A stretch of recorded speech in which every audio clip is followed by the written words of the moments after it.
بسم اللہ الرحمن الرحیم۔ اللہ کے نام کے ساتھ جو بہت مہربان اور رحم فرمانے والا ہے۔ اللہ تعالیٰ قرآن کو بغیر سمجھے پڑھنے کی اجازت نہیں دیتا۔ اس کے بارے میں ایسی قرآنی آیات پیش کی جاتی ہیں جن میں اس بات کو کئی طرح سے بیان کیا گیا ہے۔ ہر قوم میں اسی قوم کی زبان بولنے والا رسول بھیجا گیا تاکہ اللہ کا پیغام اچھی طرح سمجھا دیا جائے،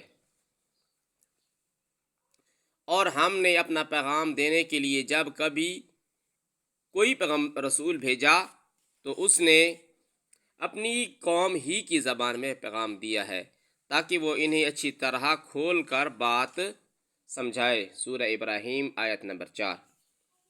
نماز اس وقت پڑھو جب تم جانو کہ کیا کہہ رہے ہو۔ سورہ نساء آیت نمبر 43۔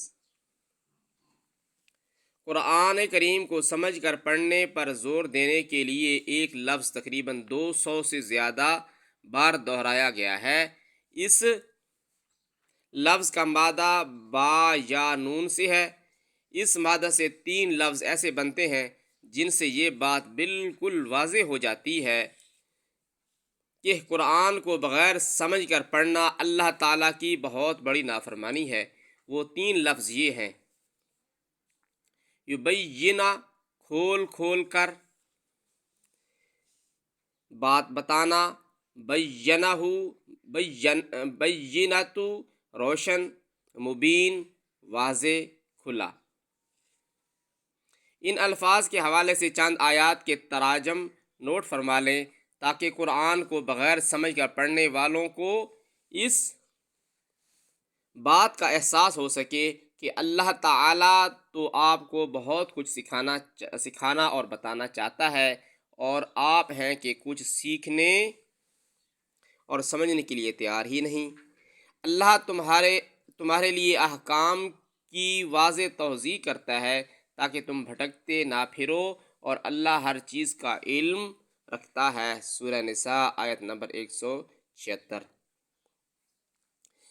اسی طرح ہم اپنی نشانیاں کھول کھول کر پیش کرتے ہیں تاکہ مجرموں کی راہ بالکل نمایاں ہو جائے۔ سورہ انعام آیت نمبر 55۔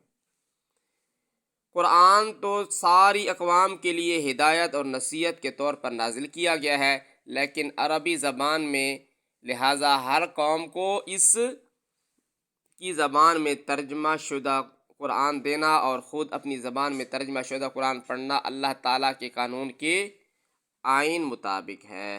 آمنت باللہ، صدق اللہ العظیم۔